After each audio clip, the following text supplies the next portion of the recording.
cuán grande es Dios. Cantaré cuán grande es Dios, y todos lo verán. Cuán grande es Dios.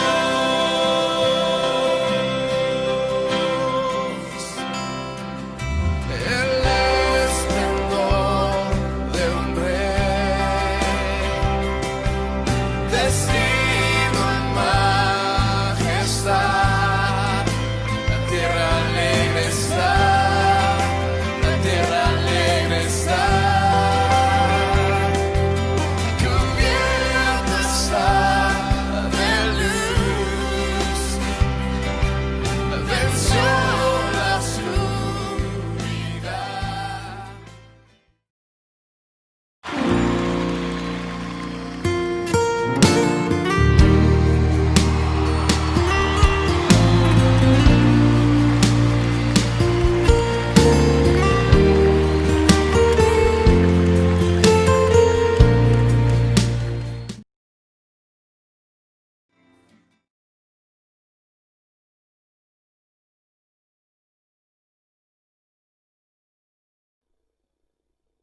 Buenos días, Dios les bendiga de nuevo. Estamos una semana más desde la iglesia de Adurán, Casa de Restauración, invitándole a que comparta con nosotros la palabra, a que comparta un tiempo de escudriñar las Escrituras y es nuestro propósito, nuestra intención como iglesia que podamos ahí donde está bendecirle. Nuestra intención es bendecir su vida, bendecir su casa y que el mensaje que compartimos pueda ser también un trato de Dios hacia su vida y un trato favorable. Estamos saliendo ya, por lo menos en este país, de la desescalada, ya estamos en la nueva normalidad que le llaman y es un nuevo tiempo y ya podemos tener de nuevo cultos en la iglesia con las medidas de protección, pero gracias a Dios que ya podemos empezar a tener ese tiempo nuevo donde entendemos de parte de Dios que las cosas que están ocurriendo tienen propósito y siempre que ha ocurrido algo en la historia, mientras se vive no se conoce todo lo que ocurre. Pero Dios, que es un Dios que es eterno y que tiene planes desde la eternidad, es decir, desde antes de la fundación del mundo, Dios ya tiene planes. Sabe y conoce todo lo que está ocurriendo, todo lo que está pasando. Y nosotros tenemos que entenderlo a raíz de la palabra y conocer lo que la Escritura nos enseña. Yo quisiera en esta mañana compartir un mensaje y es quitar los obstáculos que impiden recibir el Espíritu Santo. A veces hay obstáculos en la vida que impiden la recepción de la promesa que Cristo hizo. Y eso es lo que nosotros esperamos, que usted pueda ser ahí donde está lleno, bautizado en el Espíritu Santo, que pueda recibir una guía, una dirección en esta mañana por medio de las Escrituras para conocer la demanda que Dios tiene hacia cada uno de nosotros y qué es lo que quiere de la vida cristiana. Así que te invito a que ahí donde estás ore con nosotros y podamos juntos entrar en la presencia de Dios en oración. Padre, oramos en esta mañana por este mensaje, Señor. Pedimos que tú seas el que traiga guía, que traiga dirección, que uses esta vasija de barro, Señor, para llevar a cabo tu propósito. Te ruego que abres a cada vida, que utilices la palabra, Señor, con la finalidad para la cual tú la has dejado, que sea de guía, de dirección, de aliento, de ánimo, de consuelo, que pueda tener en este tiempo claridad a los corazones y que pueda ser una palabra que avive cualquier llama que esté siendo apagada, cualquier pábilo que esté humeando. Señor, que tú puedas avivar cada corazón, cada vida, y que tu palabra cumpla esa finalidad, ese propósito que tú tienes con cada una de las letras que has dejado escritas. Que sea, Señor, ese mensaje dirigido por tu Espíritu Santo en esta mañana. Te doy gracias, Padre, en el nombre de Jesús. Amén. Amén. La vida cristiana es una vida que se puede convertir en religiosa.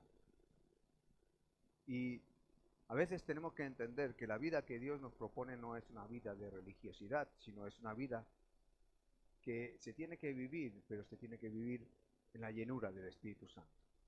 Hay un anhelo, un deseo de parte de Dios que cada uno de nosotros pueda tener una vida plena, de plenitud, llena de su Espíritu, para que podamos cumplir todas las demandas que Dios quiere.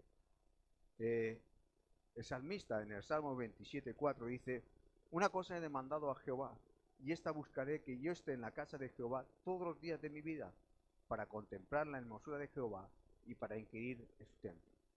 Y el salmista tenía un propósito, que era poder estar en la casa de Dios para contemplar algo, su hermosura. Y tener una vida cristiana donde uno no entiende toda la hermosura y todo el esplendor que Dios tiene, no contempla toda la grandeza de Dios, es una vida limitada en el cristianismo. Por eso necesitamos el poder del Espíritu Santo para poder entender y comprender quién es Cristo, qué es lo que espera de nosotros, qué es lo que quiere que hagamos y qué es aquello que espera que nosotros cumplamos mientras estamos sobre esta tierra. Tenemos que entender que lo mejor que puede ocurrir a una persona es conocer a Jesucristo. Lo mejor que te puede pasar en la vida es que conozcas a Jesús, que conozcas quién es Cristo, qué es lo que ha hecho por ti, y que eso te lleve a vivir una vida ya no en esta tierra, no esperando otra cosa más que poder servirle y agradarle. A veces la vida cristiana se convierte en una vida fracasada cuando uno la intenta vivir en sus propias fuerzas y no recuerda que se nos ha sido dado un don, que es el don del Espíritu Santo. El don del Espíritu Santo es algo que ha sido dado y entregado por Cristo. Nosotros queremos en esta mañana observar aquellas cosas que impiden la recepción de este don, que es el Espíritu Santo.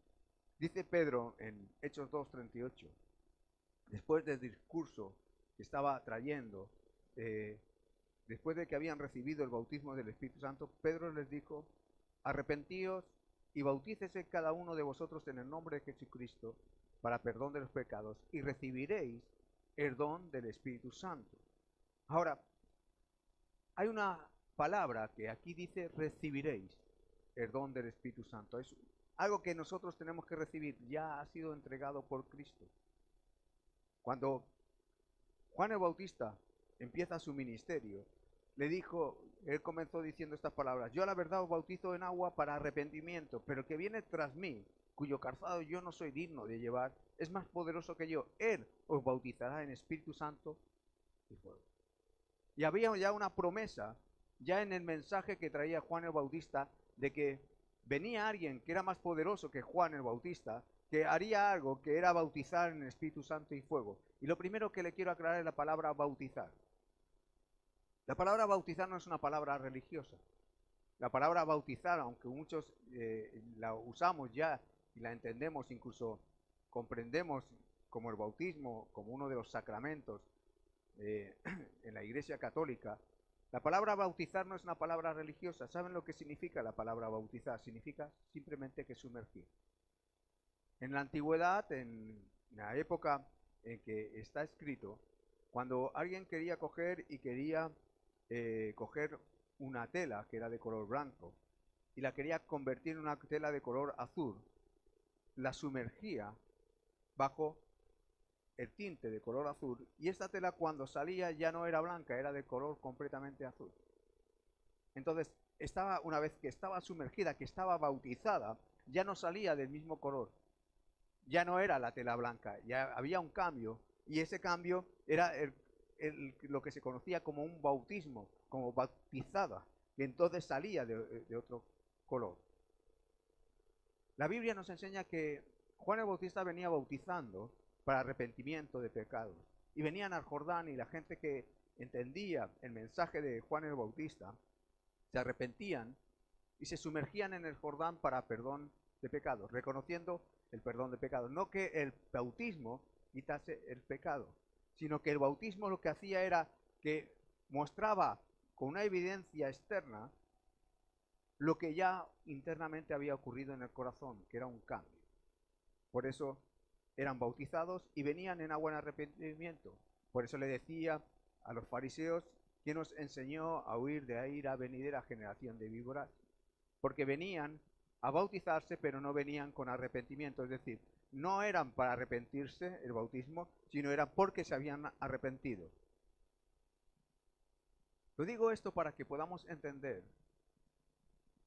que el hecho de lo que le voy a comentar hoy, de ser bautizado, lleno del Espíritu Santo, tiene que ser entendido, en que cuando Dios derrama de su Espíritu, es para derramar una llenura, para que nosotros estemos plenamente revestidos del poder del Espíritu Santo, llenos del Espíritu Santo, y que Dios quiere que la iglesia, que los creyentes, estemos llenos del Espíritu Santo. Por eso dice, arrepentíos, bautícese cada uno para perdón de pecados y recibiréis el don del Espíritu Santo. Recibiréis el don. Ahora, Jesús hizo su parte. Él obró y siempre que Él obraba, obraba lleno del Espíritu Santo. Él estaba lleno del Espíritu y Él comenzó su ministerio lleno del Espíritu Santo.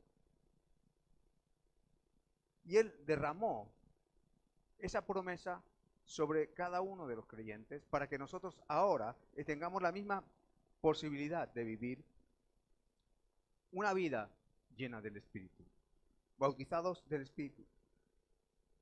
Jesús dijo, recibiréis poder cuando haya venido sobre vosotros el Espíritu Santo y me seréis testigos en Jerusalén, en toda Judea, en Samaria y hasta lo último de la tierra. Y había un propósito de capacitación, pero al mismo tiempo de poder respaldar el testimonio de los cristianos con poder. Y vemos que la vida cristiana a veces es una vida que puede convertirse en una vida de fragilidad cuando es una vida de poder, de debilidad cuando es una vida de poder, de angustia cuando es una vida de poder. ¿Por qué a veces no hay poder? Porque no hemos recibido la llenura, el bautismo del Espíritu Santo. Necesitamos lo que Cristo nos ha entregado. Él fue a la cruz para que hoy nosotros como iglesia podamos disfrutar de la presencia del Espíritu Santo. Primero lo que quiero aclararle para que entienda, y no voy a tomar mucho tiempo, pero para que entienda, el Espíritu Santo no es una fuerza activa, como dicen un grupo de religiosos. No es un poder, como algunos piensan. No es un mover, como otros piensan. No es que una persona se caiga tomada por el Espíritu Santo y ya está. El Espíritu Santo es una persona, como Cristo. Y donde al Espíritu Santo no se le requiere, no se le anhela, Él no se mueve. Hoy cantábamos, muévete aquí, Espíritu Santo. Antes de emitir estábamos cantando y alabando a Dios. Pero es más que simplemente pedirle a alguien que esté con nosotros y esté obrando. Cuando hablamos del Espíritu Santo, estamos hablando del Espíritu Santo, que es Dios. Y recuerden que una de las cosas que tiene su nombre y que implica es santidad.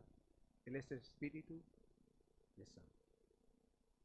Y donde se le rechaza, donde no se le recibe, Él no se mueve. Por eso necesitamos entender que la iglesia necesita el poder y el mover del Espíritu Santo. Y esto lo vamos a ver, la realidad, en uno de los primeros moveres que hubo de la evangelización, y fue en Samaria. Y vamos a tratar hoy de adentrar un poco, y aunque es un mensaje que es un poco largo, intentaré hacerlo en dos partes. Hablaremos hoy del mover del Espíritu Santo, y luego estaremos viendo de cómo ese mover a veces es obstaculizado, frenado, y que el enemigo no quiere que ese mover sea una realidad en la vida cristiana. El bautismo del Espíritu Santo no es una posesión, que el Espíritu Santo te posee, te toma y te hace que hagas algo que no quieres. El Espíritu Santo siempre es una persona que va a orar en tu voluntad. Él se mueve donde hay gente que espera que se mueva. Dice la palabra en Hechos capítulo 8, versículo 4 al 22. Dice, pero los que fueron esparcidos iban por todas partes anunciando el Evangelio. Entonces Felipe, descendiendo a la ciudad de Samaria, le predicaba a Cristo. Y la gente unánime escuchaba atentamente las cosas que decía Felipe, oyendo y viendo las señales que hacía, porque de muchos que tenían espíritus inmundos salían estos dando grandes voces, y muchos paralíticos y cojos eran sanados. Así que había gran gozo en aquella ciudad. Pero había un hombre llamado Simón, que antes ejercía la magia en aquella ciudad, que había engañado a la gente de Samaria, haciéndose pasar por un algún grande. A este oían atentamente todos, desde el más pequeño hasta el más grande, diciendo, este es el gran poder de Dios, y le estaban atentos porque con sus artes mágicas les había engañado mucho tiempo. Pero cuando creyeron a Felipe, que anunciaba el evangelio del reino de Dios, y en nombre de Jesucristo se bautizaban hombres y mujeres. También creyó Simón mismo, y habiéndose bautizado estaba siempre con Felipe, y viendo las señales y los grandes milagros que se hacían, estaba atónito. Cuando los apóstoles que estaban en Jerusalén oyeron que Samaria había recibido la palabra de Dios, enviaron allá a Pedro y a Juan, los cuales, habiendo venido, oraron por ellos para que recibiesen el Espíritu Santo, porque aún no había descendido sobre ninguno de ellos, sino que solamente habían sido bautizados en el nombre de Jesús. Entonces les imponían las manos y recibían el Espíritu Santo. Cuando vio Simón que por la imposición de las manos de los apóstoles se daba el Espíritu,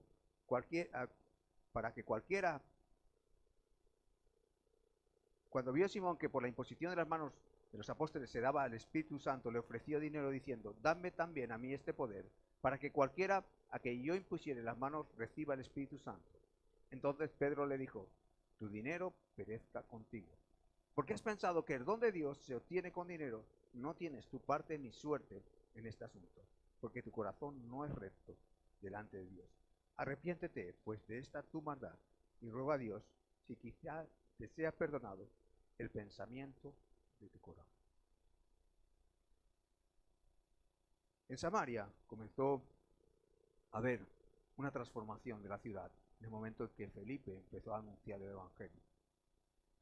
Cumpliendo el mandato que le había sido dado en Hechos capítulo 1, 8, recibiréis poder para ser testigos en Judea, en Jerusalén, en Judea, en Samaria y hasta lo último en la tierra.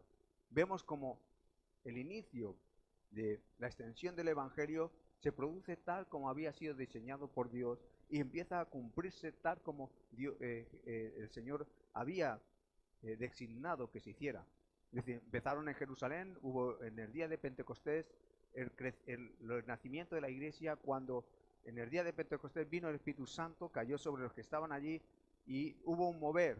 Dice que hubo un estruendo, un viento recio, fueron todos movidos y empezaron a hablar en nuevas lenguas, salían y los veían como ebrios, como si estuviesen borrachos, y a partir de ahí empezó una predicación poderosa. Pedro, que era un hombre que del Burgo, dicen que sin letras, que no conocía, de pronto se levanta y con poder, con denuedo, empieza la predicación del Evangelio. Se convierte en 3.000 personas. Más adelante hay otro mover, se convierte en 4.000 personas. Pero de pronto empieza a crecer el Evangelio y empieza a desatarse la persecución, y los fariseos que estaban en contra de la extensión del Evangelio arrestan a Esteban, lo apedrean y comienza a desatarse una persecución. Ahora, yo lo primero que le quiero hacer ver es que todo aquello que pueda venir en nuestra contra, Dios lo puede revertir para su gloria. Porque esta persecución que venía y que se desató en contra del Evangelio, y aún nos dice como un tal llamado Saulo, Pablo, sostenía las ropas de Esteban mientras estaba siendo martirizado y estaban tirándole piedras. El mismo Saulo comienza una persecución, y en el mismo pasaje que estamos viendo en el mismo capítulo 8 comienza la persecución hacia los cristianos. Pero lejos de que esto intimidase a los primeros cristianos, los cristianos estaban revestidos de poder y autoridad del Espíritu Santo y comienzan a ser esparcidos. Y dice, pero los que fueron esparcidos iban por todas partes. Diga conmigo, por todas partes. Por todas partes.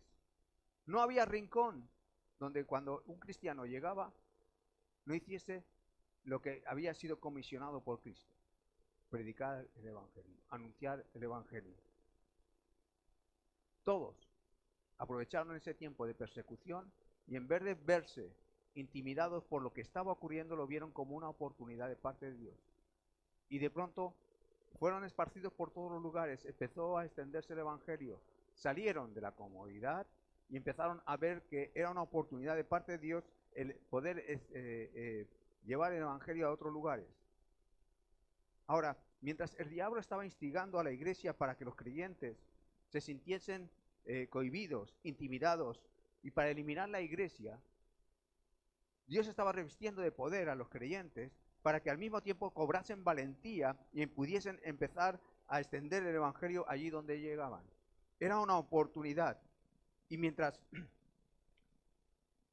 el enemigo pensaba que lo que estaba haciendo era limitarlos por el temor, los cristianos cobrando valentía, cobrando en ese momento aliento de parte de Dios, comenzaban a ir por todos los lugares predicando. Ahora, aquí vemos a un hombre llamado Felipe, que comienza dice que descendió, y es curioso la palabra descender, porque descender siempre te lleva de una posición que estás a otra. Dice que descendió a Samaria. Y yo creo que no es lo que nos enseña, pero creo que descendió de la comodidad de estar en Jerusalén, con los apóstoles, estar en la iglesia, estar todo bien, estar bien, porque allí él era uno de los que había sido escogido para servir en las mesas, y que la Biblia nos enseña que había sido escogido no por sus cualidades, sino porque era un hombre lleno del Espíritu Santo. Ahora, Felipe deja la comodidad de estar envuelto en un ambiente espiritual, de estar tranquilo, a de pronto irse a Samaria. Y allí llega dejando la comodidad de estar en un lugar que se sentiría a gusto. ¿Quién quiere salir de un lugar donde se siente a gusto? Nadie. ¿Donde estás cómodo? Nadie. La propia palabra comodidad te dice, ¿cómo vas a dejar la comodidad? ¿Cómo vas a dejar lo que te estás seguro, en tu seguridad? Él se sentía allí seguro, se sentía respaldado, se sentía cuando había cualquier situación, la iglesia estaba orando. Y sin embargo termina en Samaria. Termina en Samaria y termina cumpliendo un propósito que había sido diseñado por el propio Señor, de que sería predicado el Evangelio en Jerusalén, en Judea y en Samaria. Descendió, ¿por qué? ¿Por intencionalidad o por propósito? Yo creo que cuando Felipe descendió a las ciudades de Samaria porque Dios tenía un propósito y les predicaba, dice la palabra, que les predicaba a Cristo. No descendió por un problema económico. Felipe no nos dice que fue allí porque en Samaria se vivía mejor, sino que había una intencionalidad de parte de Dios, pero también una intencionalidad de parte de Felipe de llevar a cabo la tarea que le había sido encomendada. Ahora, como Felipe era un hombre lleno del Espíritu Santo, sabía y conocía que cuando llegaba a Samaria tenía que cumplir el propósito que Dios le había asignado. Era un heraldo de las buenas nuevas, era alguien que proclamaba el Evangelio, las buenas noticias. Y no solo dice que proclamaba el Evangelio, sino que predicaba el nombre de Cristo. Predicaba a Cristo a la gente. Dice que le predicaba a Cristo. Y la gente unánime le escuchaba atentamente las cosas que decía Felipe. ¿Por qué había esa atención en Felipe? Porque veían las cosas que ocurrían. Porque dice que muchos cojos eran sanados. Porque nos dice la Biblia que muchos eran libertados de demonios. Nos dice la Biblia que Felipe estaba andando en el poder del Espíritu Santo, lleno del Espíritu Santo, y que cuando llegaba al lugar, la gente no solo le escuchaba por lo que decía, sino por lo que veía que ocurría. Ahora, yo quisiera entender en esta mañana que la iglesia tiene que ser una iglesia que se mueve en el poder del Espíritu Santo, y que tienen que ocurrir las cosas que aquí nos dicen cuando la iglesia está andando en el mover del Espíritu Santo, donde vemos una realidad, muchos paralíticos y cojos eran sanados. Y esa es una realidad. En la iglesia, cuando anda en el poder del Espíritu Santo, los enfermos se sanan. Los endemoniados son libertados. Ahora, Felipe tenía claro cuál era la necesidad de la gente de Samaria. Cuando llega a Samaria, él podía haber interpretado que la gente de Samaria era una gente que tenía que ser desechada. Porque recuerden que leemos cuando Jesús va a pasar a Samaria y se encuentra la mujer samaritana, que la mujer samaritana dice que judíos y samaritanos no se hablan. Para los judíos, los samaritanos eran una raza diferente a los judíos. Habían sido mezclados en la época en que ocurrió, en la época de Jeroboam, donde Asiria entró en Israel y se llevó, aparte de la gente de Israel, se la llevó a Siria. Y trajeron para rellenar la tierra gente de otras nacionalidades. Entonces de pronto hubo una mezcla entre judíos y gente de otros lugares. Y estas mezclas eran los samaritanos. Entonces no eran, para los judíos, no eran judíos. Sin embargo, los samaritanos tampoco se sentían extraños, porque habían pertenecido y eran la mezcla de generaciones entre judíos y gente de otros lugares. Pero siempre había habido un conflicto entre judíos y samaritanos. Cuando vemos la parábola del buen samaritano que Jesús habló, cuando vemos que Jesús pasó por Samaria y le habló a una mujer samaritana, para ellos era muy extraño. Porque no había, era más, se odiaban.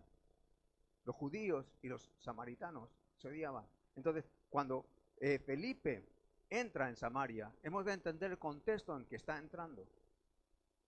Va a predicarle a gente que le iba a rechazar. Va a predicarle a gente que a lo mejor no lo quería. Va a predicarle a gente que a lo mejor no lo querría ver en su tierra, porque para ellos era alguien odiado. Recuerde, judíos y samaritanos no se hablan. Y habían prejuicios, habían odio. Y no era fácil llegar a una ciudad donde le iba a ser rechazado, pero sin embargo cuando llegan, dice que le escuchaban atentamente. Podemos entender que había ocurrido algo porque Cristo había pasado por Samaria. Y cuando Cristo le habla a la mujer samaritana, había preparado el corazón de los samaritanos. Y luego simplemente había sido preparado el camino y ahora Felipe llegaba y Felipe veía la necesidad. Y lo primero que ve, ¿qué necesidad tenían? Tenían la necesidad de conocer quién es Cristo.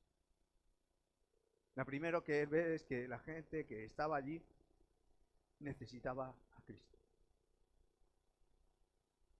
Mientras en el Antiguo Testamento, cuando alguien iba a conquistar un territorio, lo que hacía para llevar a cabo esa obra era levantaba un ejército poderoso y cuando llegaba a una ciudad arrasaba.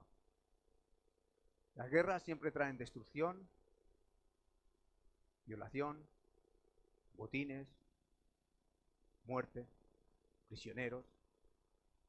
Si usted mira una guerra, verá eso. Y en el Antiguo Testamento, cuando Israel conquistaba un lugar, un territorio, cuando eran conquistados, detrás de eso, había un conflicto bélico donde todo el resultado era muerte, persecución, prisión, heridos, gente lamentándose, madres que perdían hijos, hijos que perdían a sus padres. Y en las guerras siempre lo que vemos es toda una pérdida y un cúmulo de situaciones. No hay ninguna guerra donde los muertos que han sido conquistados puedan decir que no fue por violencia, sino que todo se hace a nivel con la violencia. Y la violencia en la guerra es una realidad. Sin embargo, cuando Cristo viene, hace un cambio, porque empieza a haber una conquista de los lugares, pero sin derramamiento de sangre, sin violencia, simplemente con la predicación del Evangelio. Es más, la pérdida es de aquel que va a conquistar, no de los conquistados. Mientras en la guerra lo que se intentaba era matar al máximo posible gente del enemigo. En el Evangelio lo que se intenta es ganar a los máximos de enemigos. Y hay una diferencia. Nosotros estamos para ganar a nuestros enemigos. Nosotros estamos para ganar a aquellos que nos aborrecen. Nosotros estamos para ganar a aquellos que nos rechazan. Nosotros estamos para ganar a aquellos que no nos quieren. Nosotros estamos para ganar y anunciar el Evangelio entre las multitudes de que no nos siguen. Estamos para predicar el Evangelio como lo hizo Felipe.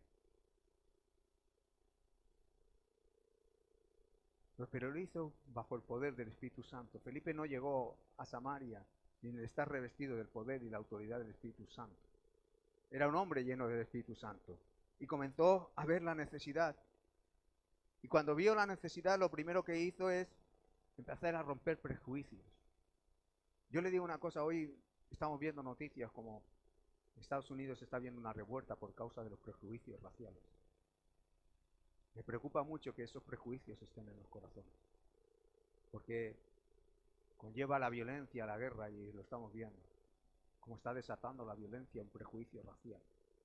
¿Sabe una cosa? Me molesta mucho que la gente diga que no es racista cuando veo los prejuicios raciales. Y los veo en todos los sentidos. Lo veo de unos hacia otros y de otros hacia unos. Y si Felipe hubiese tenido ese prejuicio racial, hubiese llevado el Evangelio, hubiese dicho, no son dignos de escuchar el Evangelio. Es más, en un momento determinado nos enseña la palabra que Pedro y Juan le dijeron a Jesús, cuando no lo recibieron, que si quería harían que descendiese fuego del cielo y los exterminaba. Imagínense, creyentes, diciendo, Señor, si quieres oramos para que descienda fuego del cielo y los extermine. Señor, si quieres oramos para que todos los que son de esta nacionalidad los extermine. ¿Cuánto más? Nosotros tenemos que entender, Señor, ayúdanos a ganar a aquellos que nos aborrecen. Ayúdanos a ganar a aquellos que no nos quieren. Ayúdanos a aquellos que nos rechazan por nuestra condición, sea cual sea, racial. Los prejuicios raciales siguen estando hoy en día. Y es algo que evita que el Evangelio llegue.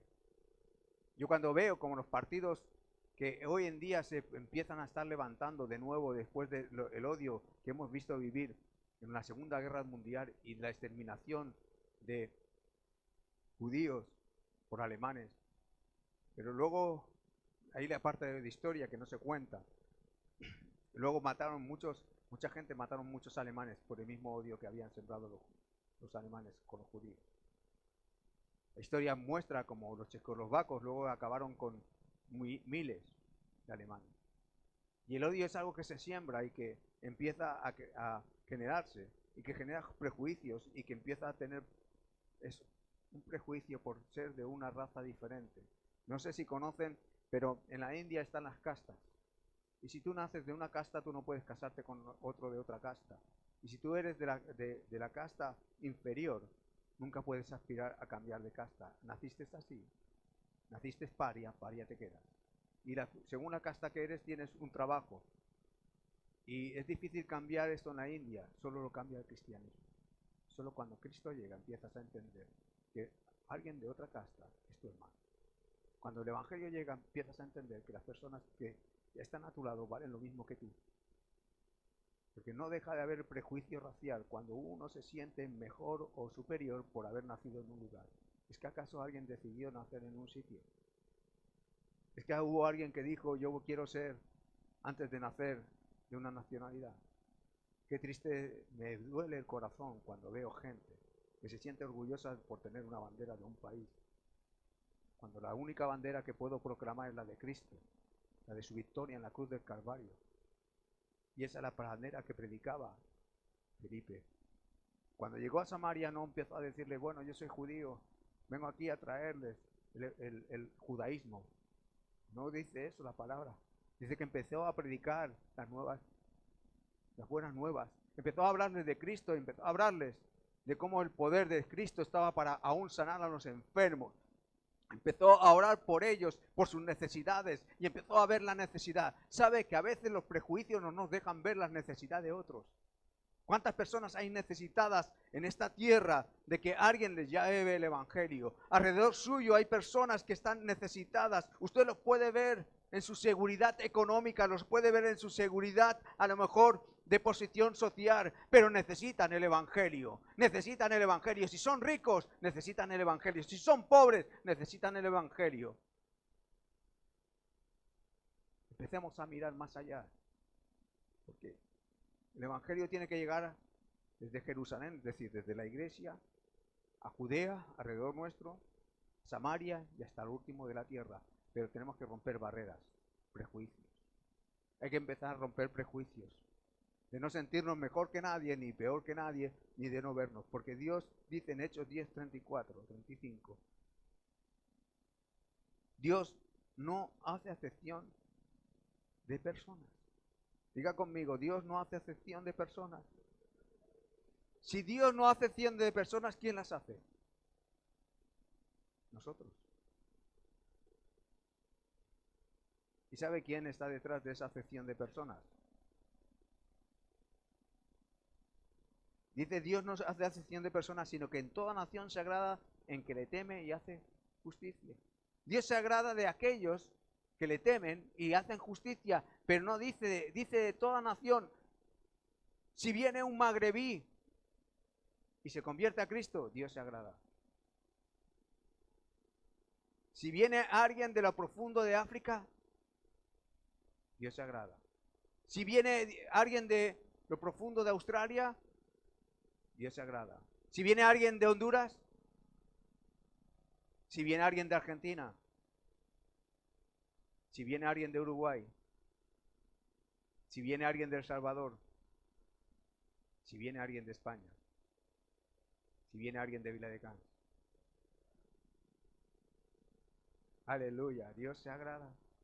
Dios se agrada en aquellos que vienen a sus pies. Pero para eso hay que romper los prejuicios como los rompió, porque era un hombre lleno del Espíritu Santo, y el Espíritu Santo cuando está en un corazón, ¿sabe lo que rompe? La primera obstáculo que rompe, la barrera de los prejuicios raciales, nacionales, como le quiera usted llamar, de raza, de color. Porque cuando fueron llenos del Espíritu Santo, dice que habían unos que eran de Cirene. ¿Y saben de dónde es Cirene? De Etiopía. ¿Y saben de dónde, cómo son los de Etiopía? Blancos, blancos, como la nieve. No son de color. Y los primeros cristianos, habían cristianos que eran árabes. No, pero es que los árabes, recuerden que hoy en día se confunde ser árabe con el Islam. Y no todos los árabes son islámicos. No todos los árabes son islámicos, hay árabes cristianos. Y a veces los prejuicios raciales no nos dejan ver. ¿Por qué? Porque los primeros cristianos, habían cristianos que eran árabes, de Mesopotamia, de Irak, de África. Rompamos los prejuicios. Yo lucho porque se rompan los prejuicios. Yo no quiero ver las imágenes que he visto en la televisión en estos días.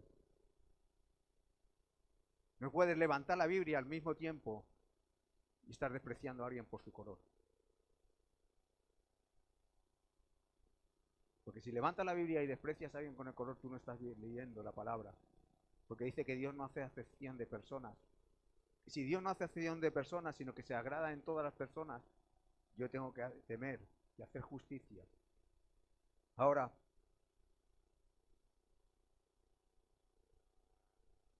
dice la Biblia que en otro tiempo nosotros éramos tinieblas y ahora somos luz. Para ser luz tenemos que empezar a mirar con los ojos que nos alumbran. Y los ojos que yo entiendo que en este tiempo nos tienen que alumbrar son los ojos del amor. A veces somos hipócritas y decimos a alguien que le amamos o que amamos a las personas que no son creyentes. Y decimos que estamos orando por ellos. Pero al mismo tiempo los rechazamos porque no son de nuestro país, de nuestra nacionalidad, de nuestra raza, de nuestra simpatía. Cambiemos eso. Hagamos un cambio. Pidámosle a Dios que nos ayude a mirar con sus ojos de amor hacia cada una de las personas. Empecemos a mirar alrededor nuestro y veamos a aquellas personas que necesitan de Cristo. Empecemos a ver la necesidad como Felipe vio en Samaria.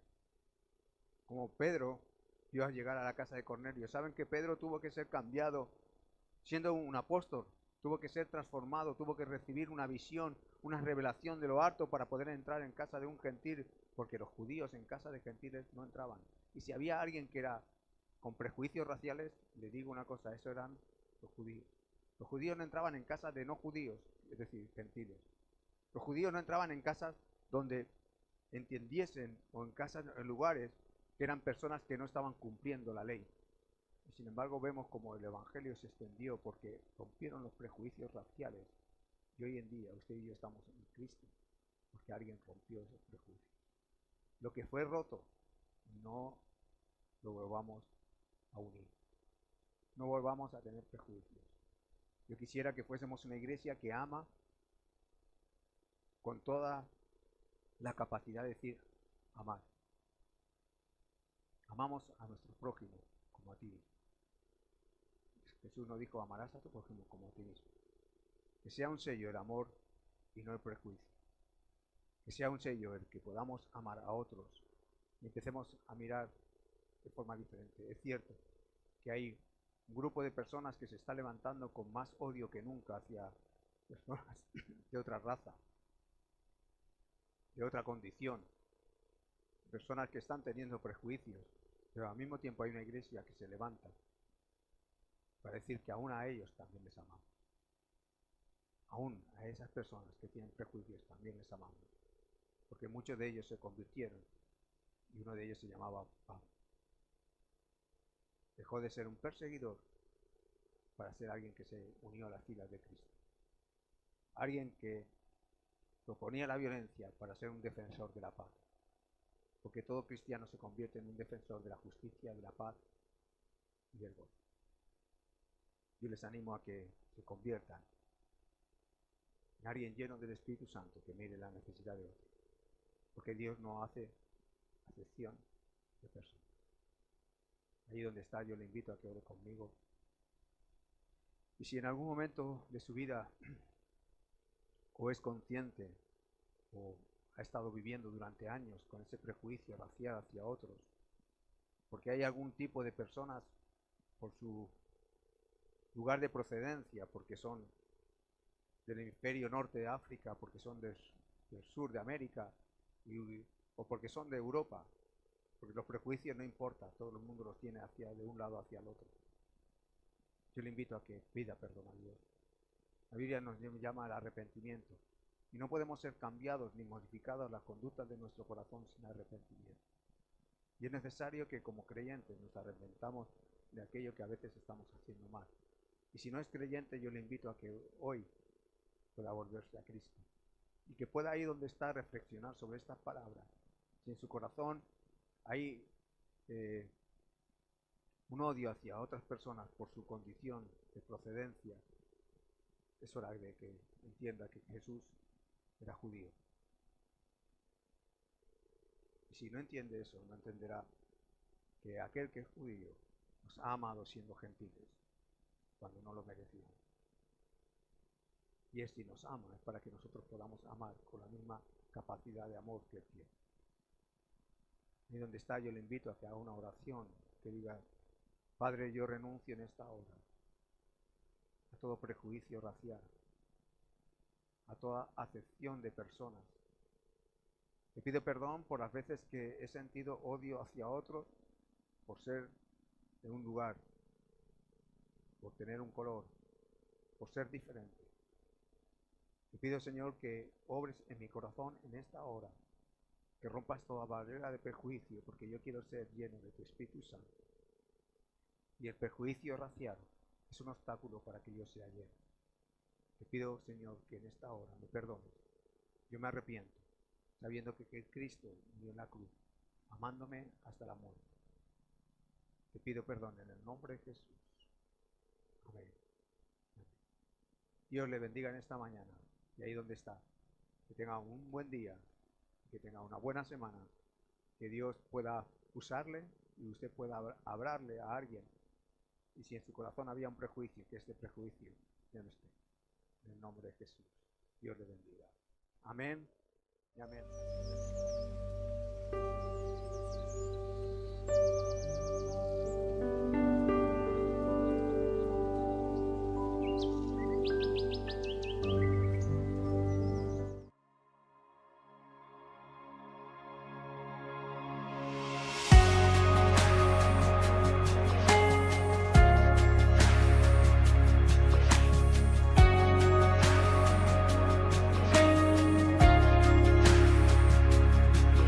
Consuelo para el corazón que llora,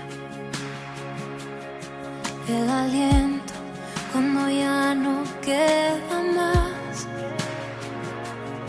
la esperanza del futuro que se acerca, la confianza de que todo pasará, el consuelo para el corazón que llora,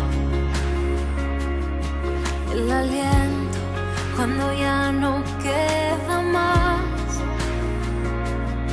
la esperanza del futuro que se acerca, la confianza de que todo pasará.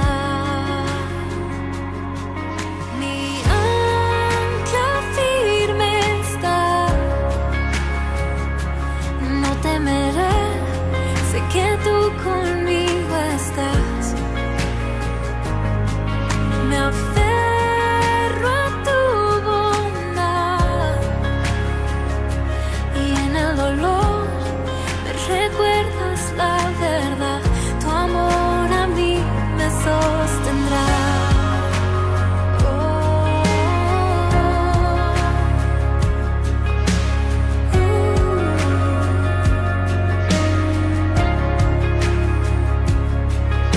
Paz que supera entendimiento,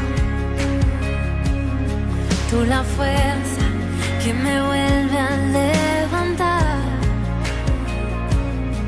la promesa de que todo lo has vencido, la confianza de que todo pasará, la certeza de que pronto volverás. Mi ancla firme está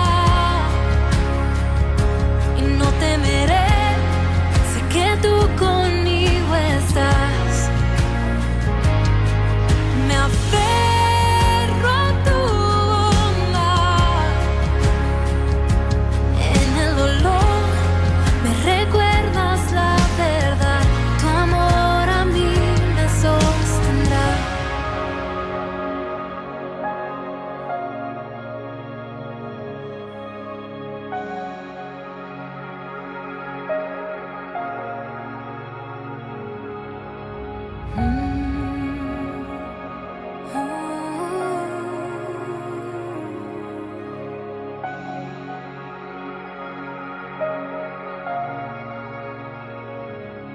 En el valle de tinieblas vas frente de mí, hoy camino en la tormenta mirándote a ti.